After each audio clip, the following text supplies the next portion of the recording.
Good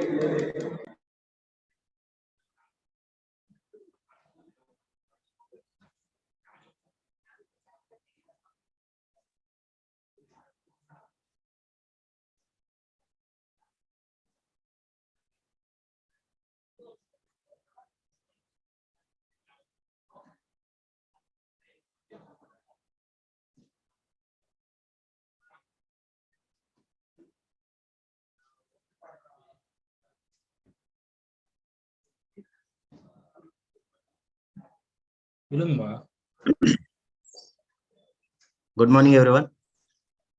So today is second day of our STTP on emerging trends in mechanical engineering. So our first session is going to start. Our resource person is M. Raja Chandrasekhara from from Velamal College of Engineering and Technology, Madurai, and sir is assistant professor in mechanical department. Also, sir is pursuing his PhD in mechanical engineering from Anna University. And I would like to welcome you, sir. Please start yourself and session. Welcome, sir. Well, I'll share my screen also. Whether the screen is visible, sir? Yes, sir. So, good morning to one and all present here. Thank you for the nice impressions that this is, sir. I'm Raj Chandrasekhar, hailing from Madurai, from Velamal College of Engineering and Technology. And this session we are going to see is, the topic called as alternative energies. Besides that, if there is any audio interruption, kindly intimate, sir.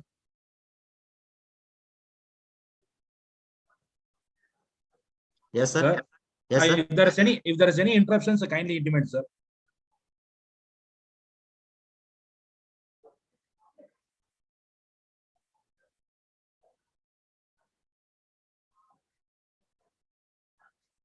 Sir, am I audible? Yes, sir. Yes, sir. Thank you. Okay. In this session, we are going to see the trends which are going to or are happening in alternative energies. In this session, we are going to see what are the alternative energies, how are they functioning, and what are the impact of those alternative technologies in our world. So before going into the presentation, we need to know what is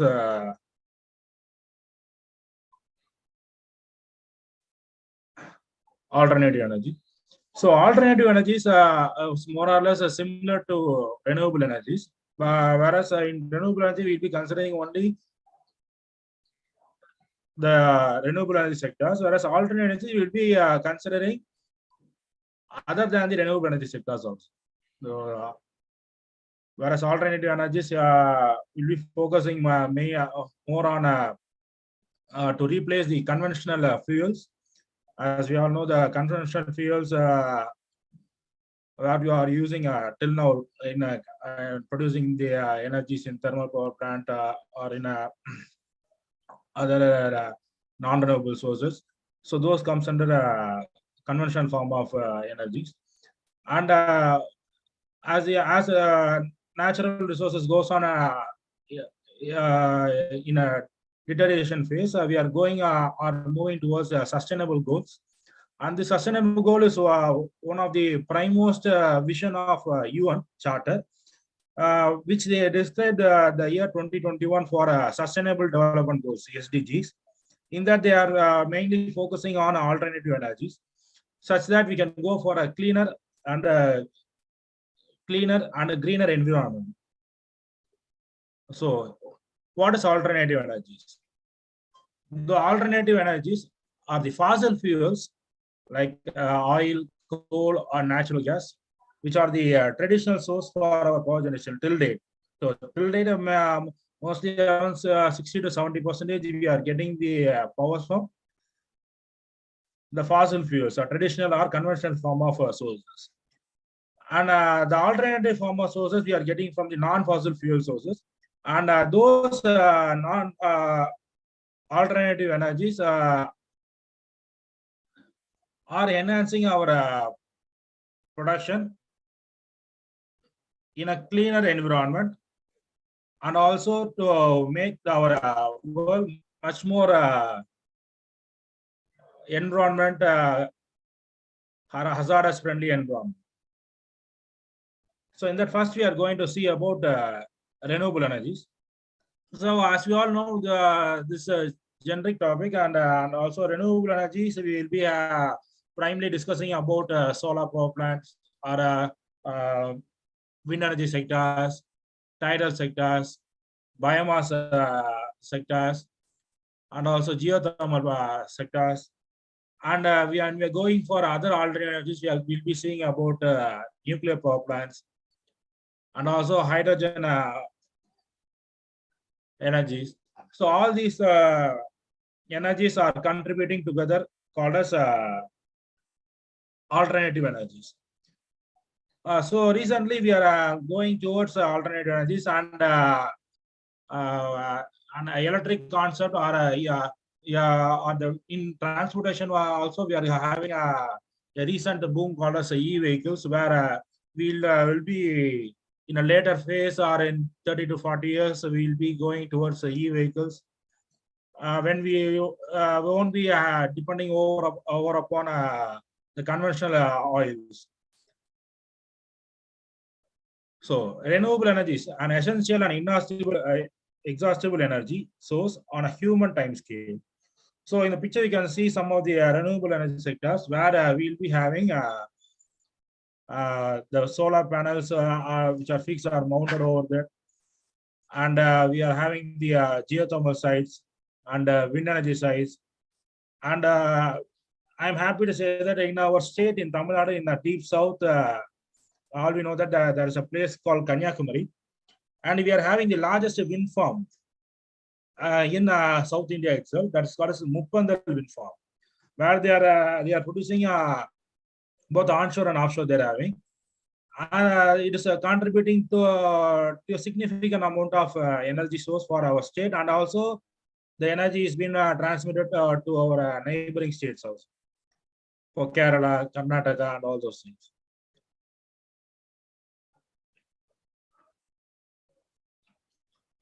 So a renewable energy source can be used again and again, which is abundant in nature. From nature, we are taking the source, and we are producing the energy. So some of the energy sources are solar energy, hydel energy, wind energy, geothermal energy, biomass energy. We are having the tidal energy also. So they contribute the renewable energy. So other than this, we are having the nuclear energy, which doesn't come under renewable energy, and we are having nuclear power plants for producing the nuclear power. For example, we are having the Kalpakam IGCAR, and we are having the Kudangulam plant in Tamil Nadu, and Bark in Maharashtra. So why we are going for alternative energy? So mainly the focus is to provide a better, good environment to our next generation people, where we will be having we can lead to a cleaner environment. So this is some statistics I have taken from UN. In their website itself, they have given, where they are saying that the CO2 produced is increased in the last 70 years. So when the greenhouse gases go on increasing day by day, it leads to global warming, and it leads to rise in temperature also. So for the past 200 years, the minimum temperature rises about 1 to 2 degrees Celsius. It's been rising. Then ocean acidification due to acid rain and all those reasons, and also the sea level rising sea level also. And there are also some more statistics we are studying, which is alarming also, that is Chennai, the shore has been the sea level has been rising in our state, so it is very alarming, and all those factors has been considered by the government also. So they are promoting some implementation schemes where we can go for the sources by which the energy can be produced at a safer as well as in a cleaner environment. And also the melting of glaciers. We know that recently huge sheets of glaciers have been melting from Greenland, and also it also leads to the rising of water levels. And also we are the Arctic ice also has been melting at a faster rate. So all the impact of climate change. So one way or other, it is all interlinked.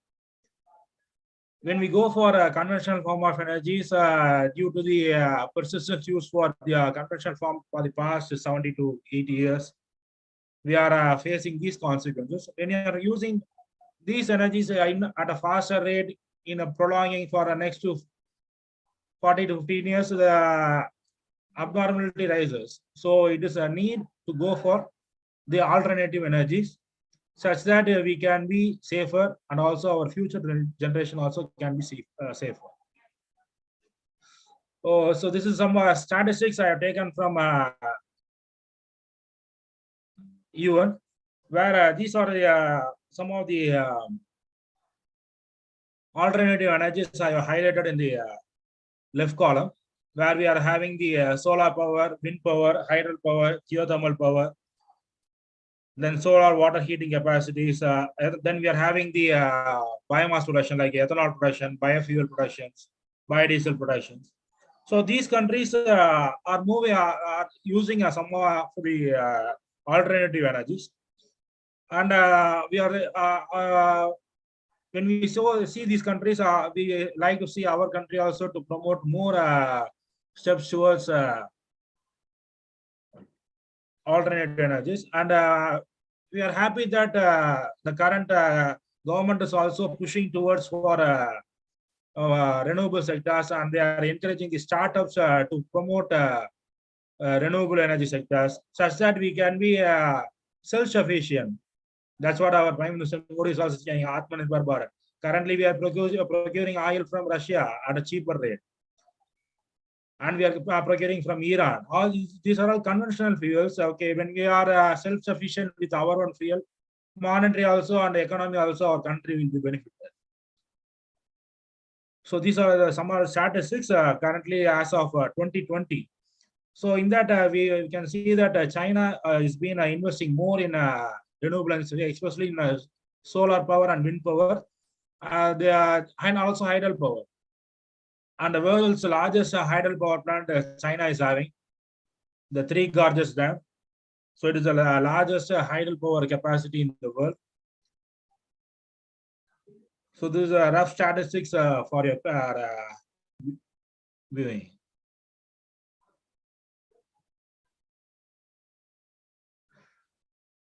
So next, when we are using these countries, so we can predominantly see from the picturization that mostly the Western countries are moving towards renewable energy sectors and also the alternative energies, and also the recent trend evolving for the automobile sectors, the EVs, the electric vehicles.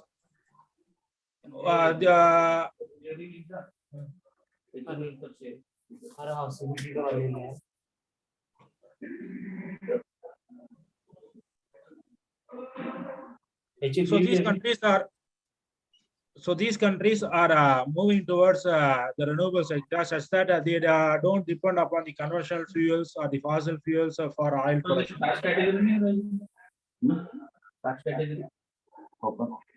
So our country is in that initial phase where we are able to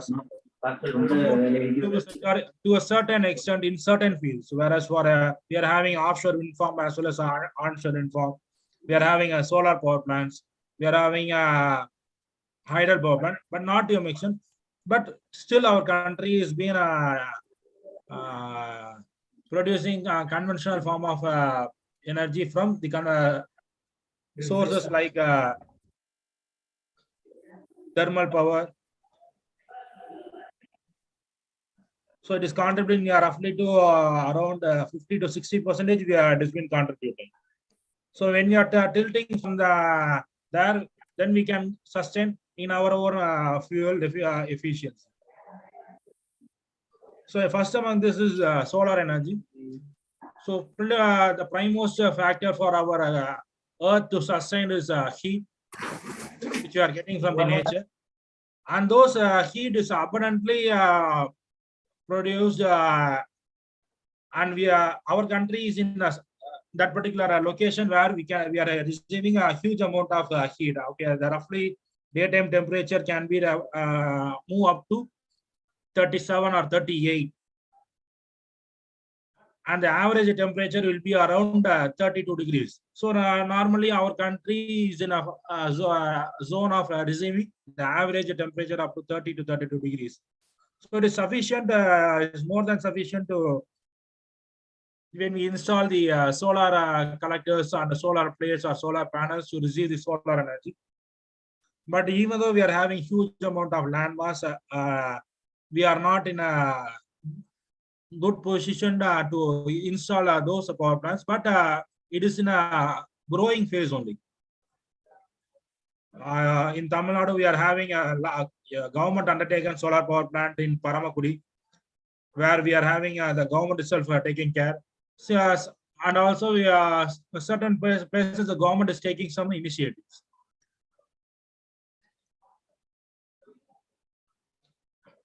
So how to convert the solar energy? So the prime most factors we need to have a photovoltaic cell, and those cells are being implemented either in the open spaces or in the rooftops. For a huge production or for mass production, we need a solar farm in acres of land. The government has been installing, and the government has been giving subsidy also for all the solar power plants which has been installed for and also for the wind power plants. So it takes indirectly generates electricity from the heat which is generated, and it has been collected in these thermal collectors, by which it produces the steam, and it is used to run the generator, and at last from the generators we are able to get the electricity. So this is a main core concept for producing a solar energy from a solar power plant. So this is a rough picturization describing how a solar power plant or panel is being installed. And I'm also doing my one phase of my R&D in solar only, where we are going for we are submitted a proposal in MNRE based on solar.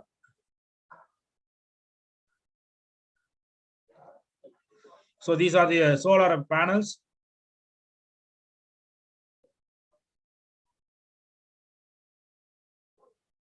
So they collect.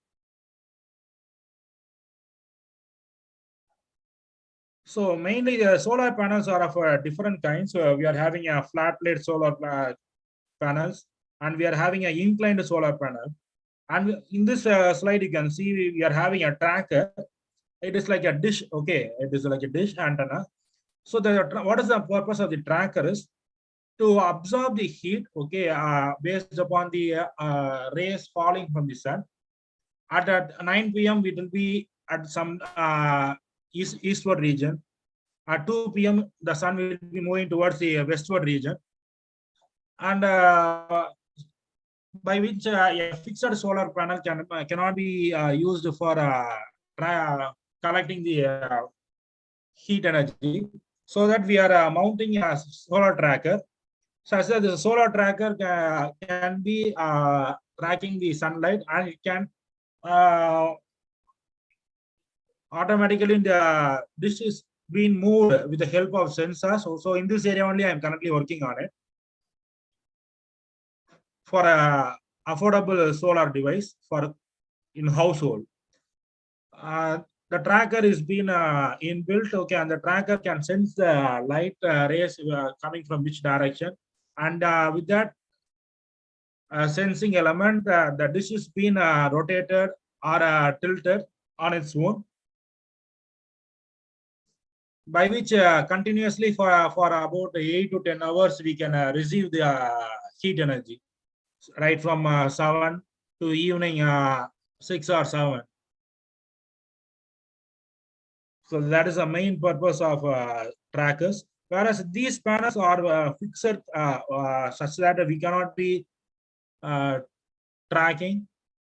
So recent development is we are having the tracking element. And this is a solar power tower. It is mounted on the rooftop as well as in the open spaces, where it will be constantly receiving the power. So these are the photovoltaic panels, or the solar cells, which is used for absorbing the heat energy. And then comes there are two types of heating. One is called passive solar heating, and second one is called as active solar heating. In passive solar heating, the sunlight directly with the structure and converts into a low temperature heat for space heating.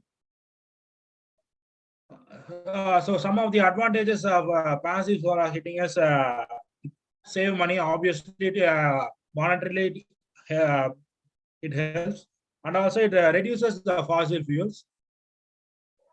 Also, it reduces the fossil fuels, and also it emits a less pollution. And also it prevents a hazardous effluents released into the environment. And as far as the solar power installation is concerned, it is a one-time investment. So initial investment will be heavy, huge, but will be paying the return, or we'll be getting the return as and when it is required. So it is a one-time investment, but it is a huge investment.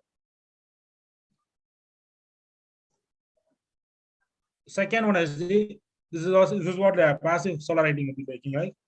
So we'll be having a sunlight coming from the atmosphere, from the sun, and we'll be having the we will not be having the collectors or anything, but which will be the household will be getting the solar power, by which the room itself will be heated. Whereas in active solar heating, we are using the photovoltaic cells or the collectors, what we are using in our rooftops or in open spaces.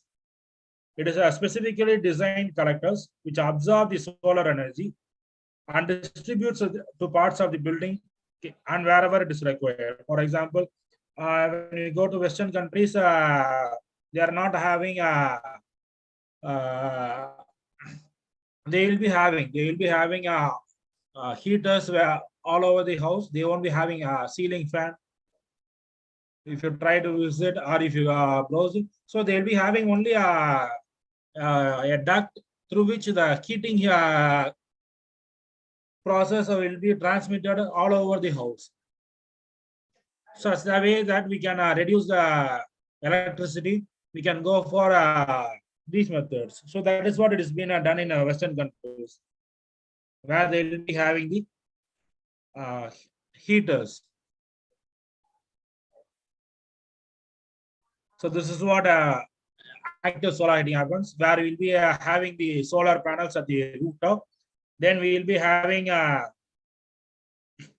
heat energy produced, which heats the water, which is been flowing through the coil. And again, if it has been sent into the heaters, from that it will be sent into the respective locations where the heat energy or the heat it is needed.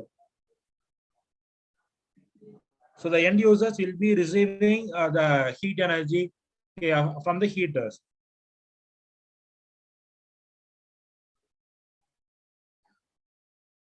So next is a solar power tower. So we have seen the solar power tower. actually here. So it is a huge arrays of computer controlled mirrors that track the sun and focus the sunlight of a central heat collection tower. So it's a huge investment we'll be doing. But most nowadays in the cities, we are in all the in fact all the industries and companies, they are trying to build solar power installations at the rooftop, such a way that the energy can be used and so not be produced in a huge amount, but for a minimum purpose they can use. So somehow it is being installed in the Mojave Desert in California, in west of US. So like this is the image taken from a US database where they have installed solar power towers in a desert, in a Californian desert. So normally in desert, the normal temperature will be ranging from 40 to 50 degrees at noon time. So this heat energy can be absorbed and collected and stored, and it can be transmitted to the neighboring regions. So it is a perennial form of energy where we'll be constantly getting for 8 to 10 hours per day. So as I said earlier, it is a single time investment or one time investment, and the investment is also will be huge. So in solar thermal power plant, we'll be having the sunlight will be collected, and it will be passing, or it will be striking on the tubes where the fluid will be filled, and it will be going through the collectors and all the exchanges, and at last we'll be having the solar energy will be produced. So where and all we can apply this particular thermal power plant for all the industrial processes. It is also cheaper than nuclear energy. Whereas nuclear energy, it is not cheaper since the safety measures and precautions are more when compared to solar power plant or any other power plant.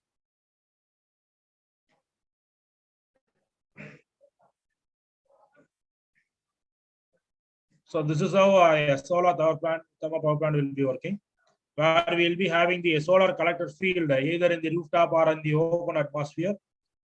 From there, it will be going to the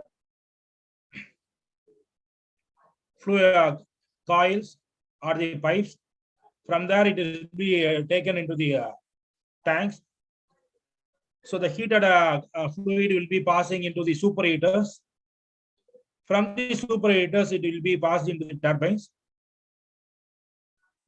And the mechanical energy produced in the turbine will be passed into the generators. And at last, in the generators, the electricity will be produced, and it will be transmitted through the transmission lines to the power grids. And again, it will be recycled, and again, the fluid will be passed. So here the red line and blue line are there. So red line indicates the fluid will be in extreme hot temperature. And after the energy is being, electricity is being produced, the same fluid is being transmitted to the condenser where it is cooled down. And again, it is being sent to the sump. So it is a ever-running cycle. Only thing is we need to store the energy as and when it is required, okay, and I can use it. So this is the working of a solar thermal power plant.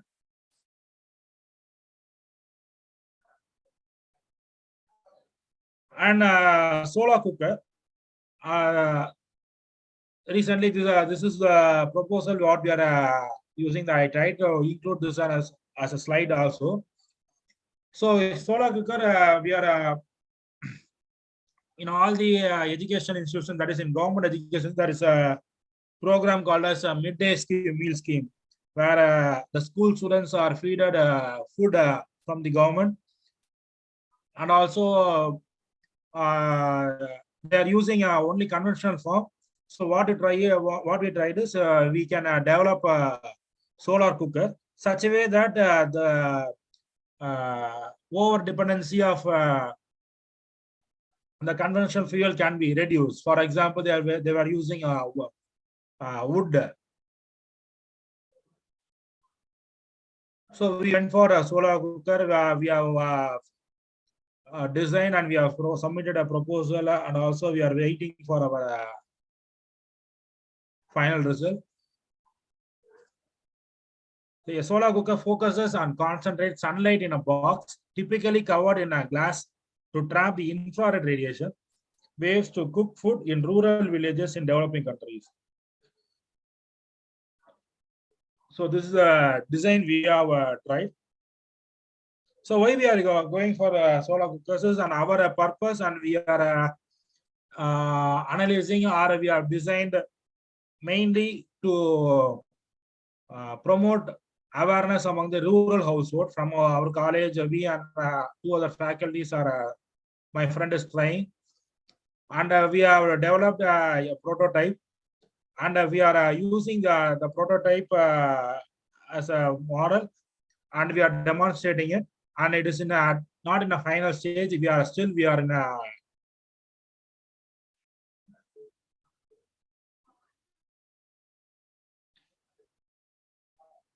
still finalizing. So here we'll be having a tracker, whereas in the right side image we will be having a flat plate solar collectors, whereas in the left side image we will be having a dish, what we've seen in the previous slide, where we'll be having the solar dish, and also we'll be having a tracker, such a way that the tracker can, with the help of tracker, the solar collectors can get the solar energy for about 10 hours minimum. Then they can collect it and they can use it. So by this concept, we are developing it. And next is the solar hydrogen. So water can be split into two gaseous medium, hydrogen and oxygen. So we are having the hydrogen fuel cells, which are nowadays used in car batteries.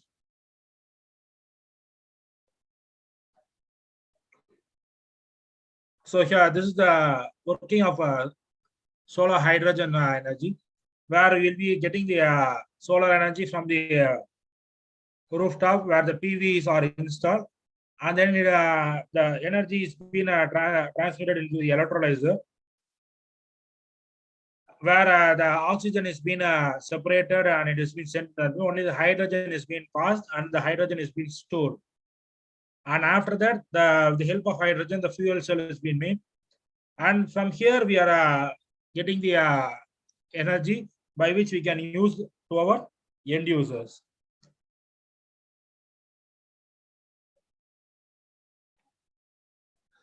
And next one is the hydel power. So as you all know that the hydel power is being installed in all the reservoirs or dams to generate hydel power. So a dam is built across a large river to create a reservoir. The higher the head, the greater the amount of power can be generated. Water is stored in a reservoir during low electricity production, and water is released and the flows are controlled as electricity demands peak. Water spins the turbine, where the mechanical energy is being produced, and it has been sent into the generator, where we'll be having the electricity is being produced. So due to hydel power, some of the advantages is moderate high energy field, low operating maintenance costs, and obviously there will be no air pollution. And some of the drawbacks is it can create flood when we are suddenly opening. So we have to the district department will be giving us some precautionary awareness to the people situated on the river sides. And freshwater fish harvesting can't be done, obviously, when you are going for hydel power. So this is the working of a hydel power, where we'll be having the reservoir. So that is the head level. That is the top head level, and it has been a water will be released to the penstock. So penstock is a huge metallic pipes through which the water will be released, and we'll be having the turbine at the end of the penstock, where the water will be striking the turbines and it starts rotating. So here the turbines will be producing the mechanical energy, and the mechanical energy will be coupled with the generators. So from the generators, the power will be disseminated to the powerhouses or the power grids, where the electricity will be produced, and the effluent waters will be sent into the river, by which this is the working principle for a hydropower generation.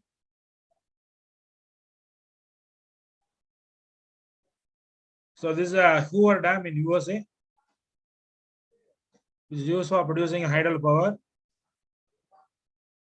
And this is the Three Gorges Dam. This is the largest dam constructed in China, where hydropower has been generated. And it's the Aswan High Dam.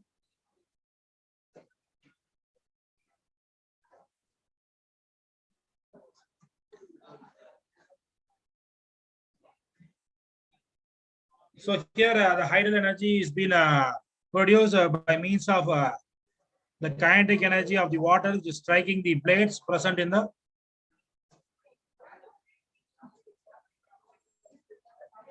turbine. So next one is the wind energy. So third energy is wind energy. So here wind energy we can produce by means of offshore as well as onshore facilities. Offshore as well as onshore facilities. In Mumbai, we are having the offshore oil wind fields, and also in southern India also we are having the offshore wind fields, where the wind energy is being produced. So predominantly for producing the wind energy, we need wind turbines. The wind turbines operate on a simple principle, where 2 or 3 propellers, mainly they will be having 3 propellers. And these propellers, since I done my MTech in Suzlon, so as we all know, Suzlon is the world's one of the world's largest wind power wind energy manufacturers. Next to Vestas. Vestas are the number 1, and next to Vestas, Suzlon has been the leading producer of wind energy. And I'm fortunate to do my MTech project in Suzlon, where they are producing an wind energy turbines, and it is a huge structure. So we might be seeing those structures in highways, where will be the huge the trucks will be pulling those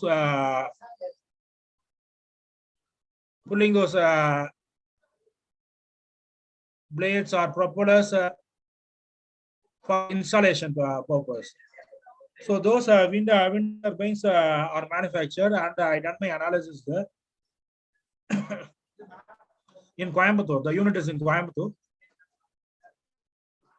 So by which the wind energy is being produced.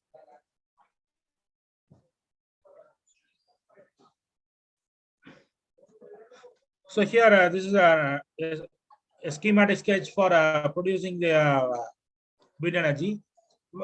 So foremost is we need a propeller blade or a wind blade. So here the propeller blade will be used for producing the wind energy. Then we will be having the generators.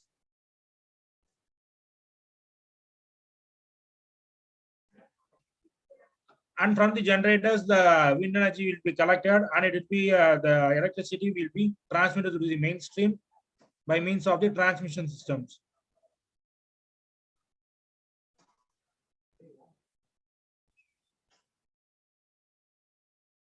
So in wind turbines, there are mainly two types. One is the horizontal axis turbines, and the second one is the vertical axis turbines. And a cluster of wind turbines are called as wind farms. The beginning of the session, I was talking about the Muppanda wind farm. I'm fortunate I visited those wind farm also for my thesis purpose. And we were able to see that wind farm, the called as Muppanda wind farm, where a huge amount of, where a number of wind turbines are installed. When you go for, when you reach down south near Kanyakumari and all, on either side of the road, we'll be having only wind turbines. So this is how the wind turbine will be working, where we'll be having the propeller blades, and the propeller blades will be running the help of the rotor. So rotor, it is when we it will be manufactured depending upon the product use and also the production. In Coimbatore, Suzlon is manufacturing at a maximum up to 2.5 megawatt. 2.5 megawatt. So from 1 megawatt, they're having a rotor, the 1.5 they are having, 2 megawatt they are having, and also 2.5 megawatt. So the rotor is nothing but a casing. In that casing, the rotor blades are housed. And when the wind is been striking, the blades tends to rotate. And it has been mounted or annexed with the help of a generator. From the generator, we will be able to produce the electricity. So this is how a wind turbine is working. And this is the formula for calculating the wind turbine. So power is equal to half rho A V cube. So rho is the density of air, then swept area, then V is the velocity of air, by which you can calculate how much amount of power is being generated.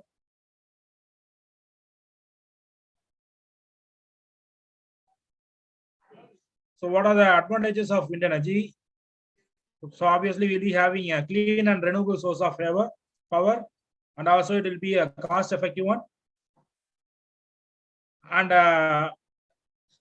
the primus drawback or limitation in wind energy is it is a seasonal. We for example, in our country, the wind season will be coming after summer, maybe after June to September. Those 3 months where the wind energy will be producing at a a huge amount, where and the remaining ones will be generating, but when compared to those 3 to 4 months, right from June to September or October, it will be meager when compared to these 4 to 5 months. And also when you are installing the wind turbine, we have to know the geographical location, and all those factors should be considered, where it should be installed, at what angle it should be installed. So we have to see the wind pattern, and all those things should be checked. And also how much distance should be. That is also a certain distance should be maintained between each and every wind turbine. So all these factors should be considered before installing the wind turbine. Next one is the tidal power, which we'll be getting from our sea. The waves which are generating the energy, and we are using those also. We are generating the power. Certain places, the wave generator will be in a huge waves generated. In those places, we can generate more energy. In some places, we'll be having a shallow sea where we can't generate.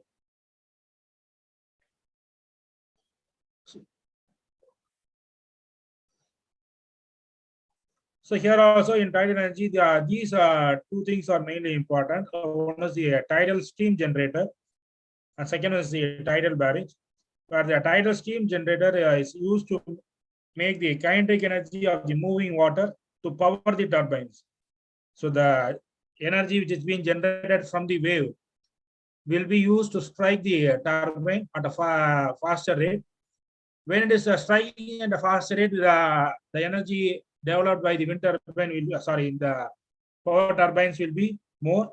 Similarly, the tidal barrages, it makes use of the potential energy in the difference in height between the high and low tides. So mostly in our country, we'll be having the high tides in the evenings and low tide in the morning. And this is a simple pictorial representation how a tidal energy is being generated. So from the sea, we are pushing the sea waves into the turbines and making the turbine to start rotating such a way that the mechanical energy produced can be coupled to the generators. In the generator, the mechanical energy will be transferred into the electricity. Those electricity can be transmitted to this grid.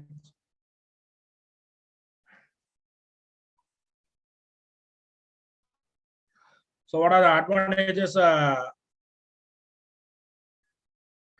tidal fuel, you'll be having a 24/7 tidal energy can be used.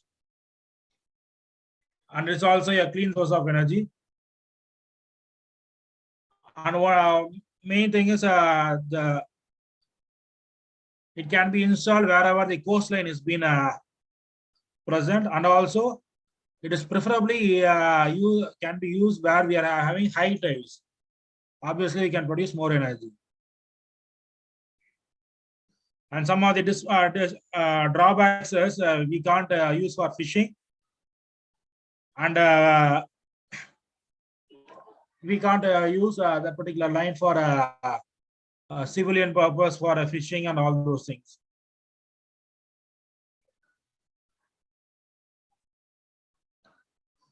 And next one is the biomass energy, where the energy is produced from organic matters, such as burning the wood, collecting all the agricultural waste and using them, and the urban waste, and the biofuels. So all these things are clubbed together called as biomass.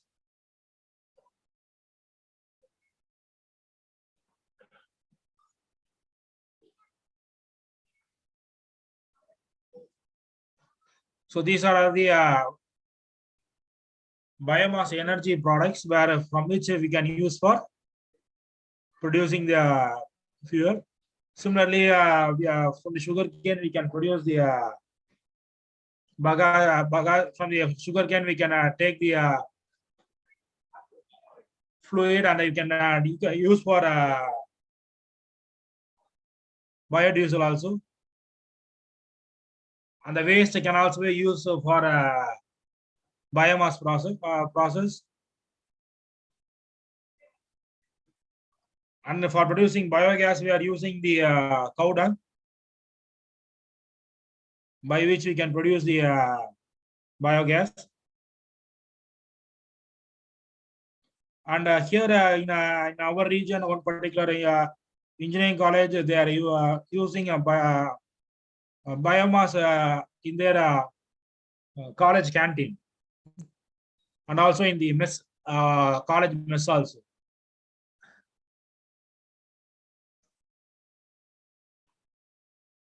We visited those sites also. So there are two common types of biofuels. One is the ethanol, and second one is the biodiesel.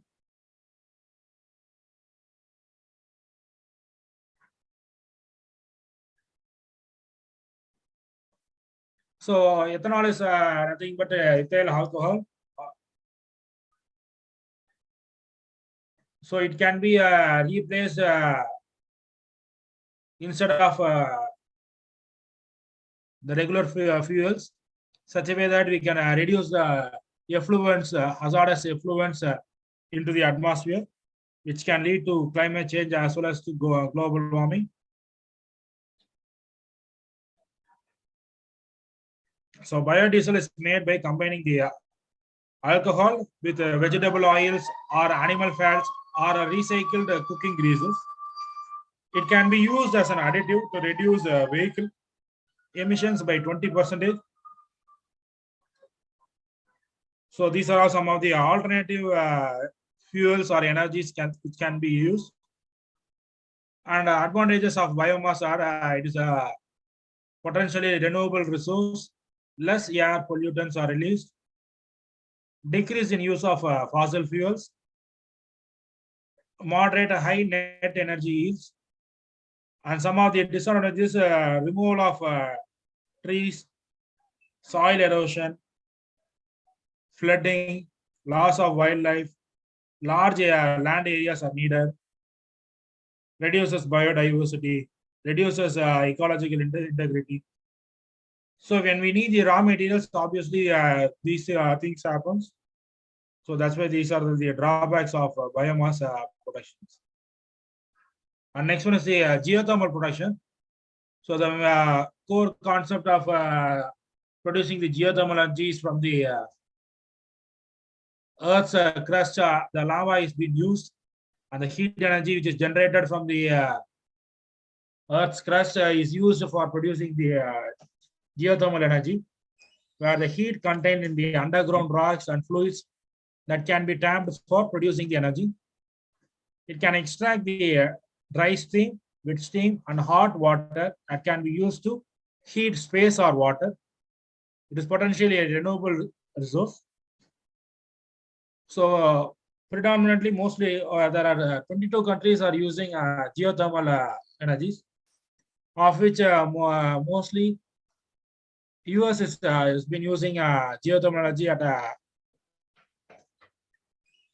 certain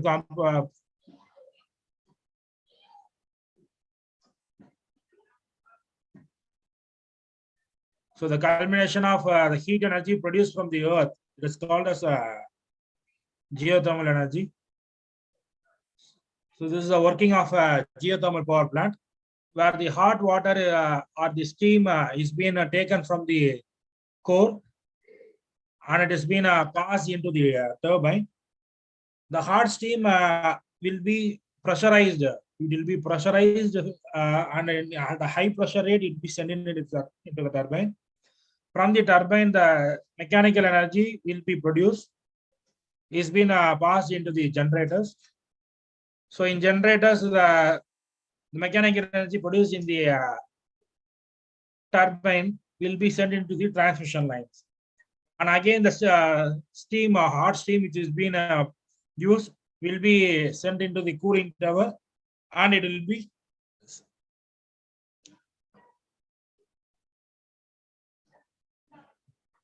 sent out.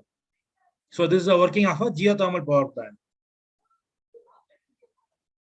So this is a geothermal power plant in US.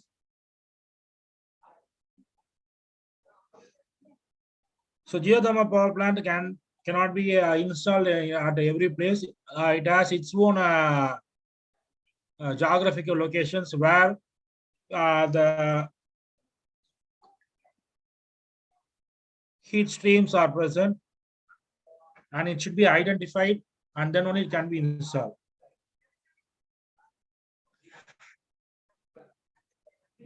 So the direct geothermal energy can be accessed in areas where hot springs or geothermal reservoirs are near the surface of the earth. The geothermal heat pumps utilizes a series of underground pipes, an electric compressor, and a heat exchanger to absorb those heat. And those heat will be transferred into the turbines at a high pressure rate. From the turbines, it will be passed into the generator, and in the end, we will be generating the electricity. So this is the advantage of geothermal energies. So it is reliable, renewable, less emissions, And the main drawback is scarcity of reservoirs, and we only at certain geographical locations it can happen.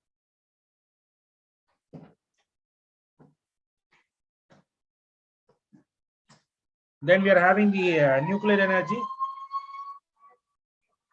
where we'll be having the nuclear fission process take place.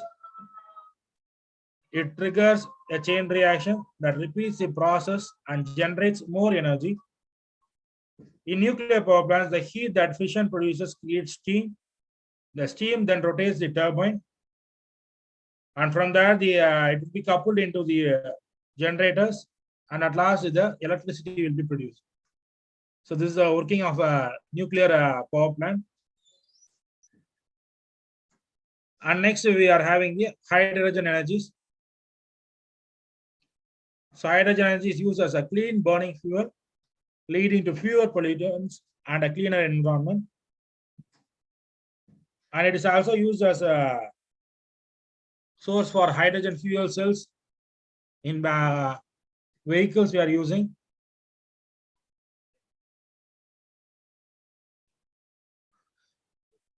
So after this, the foremost outcome is to improve the energy efficiency, to increase the local availability of renewable energy resources, to find the transitional resources, and also the government must also should promote R&D for alternative renewable energy resources.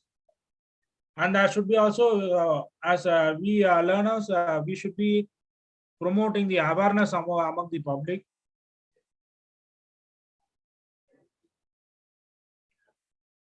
So this is also one of the primemost goal called a sustainable development goal prescribed by UN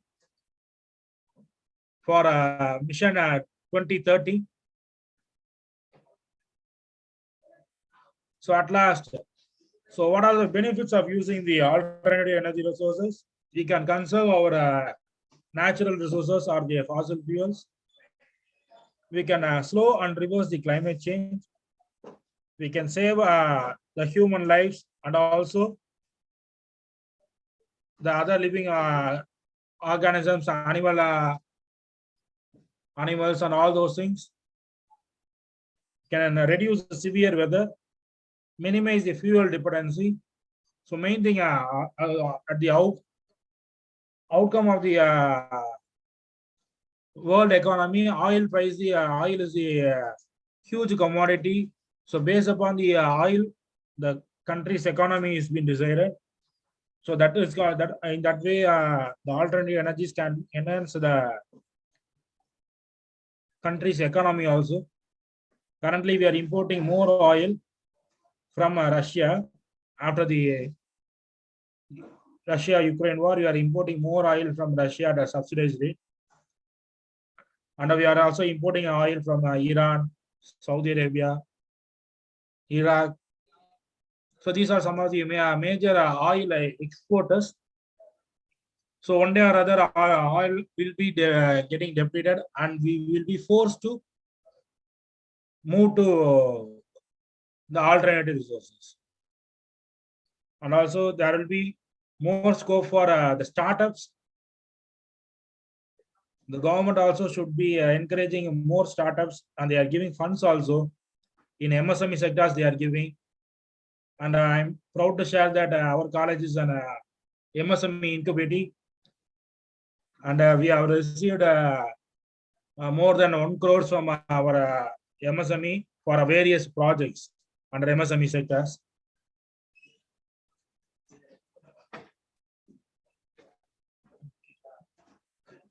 Thank you.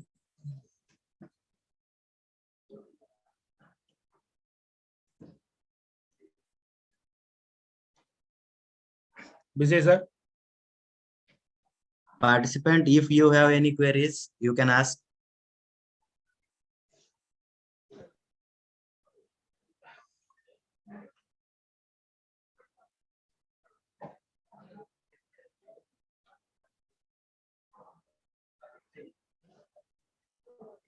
This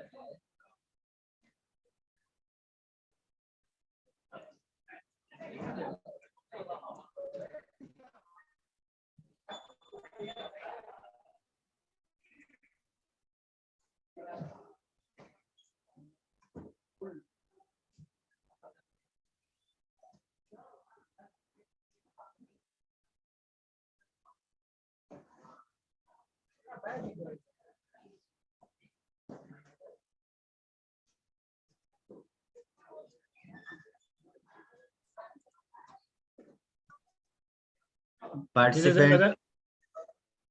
participant, you can ask your queries if you have through chat box, or you can directly unmute yourself. I have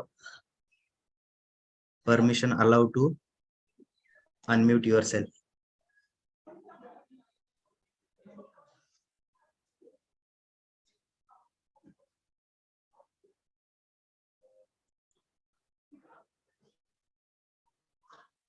This is can you take a snap of our screen, sir?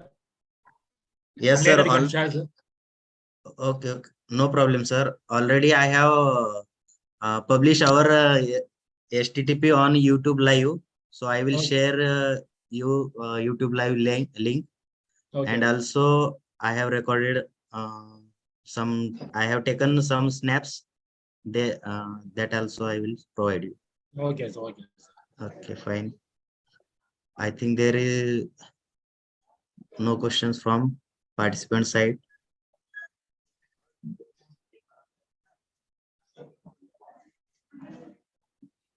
So session was really impressive, sir.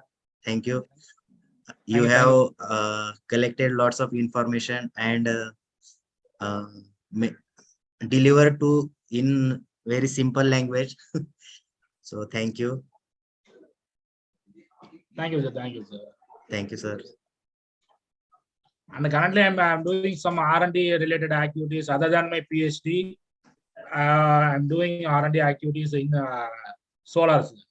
Yes. And also, I did my MTech thesis in Switzerland also. Okay. Oh, I will share this PPT to on our STTP group so that faculty can be beneficial. Okay, okay, sir. Okay. Is it fine, sir? Okay, you can share, sir. Very well, you can share, sir. Okay. Okay. I have sent the PPT or mail also. You can share. Okay. Okay. Your mail and I will provide your mail also. Okay, okay, sure. Okay, fine, sir. Thank you so much. Definitely your valuable time. Thank you for your valuable time. Definitely all participants get benefited from your valuable time and knowledge. So thank you. Thank you from my side. I will conclude that today's session will be concluded. Okay. Thank you, sir. Okay, fine, sir. Thank you. Thank you, sir. Thank you.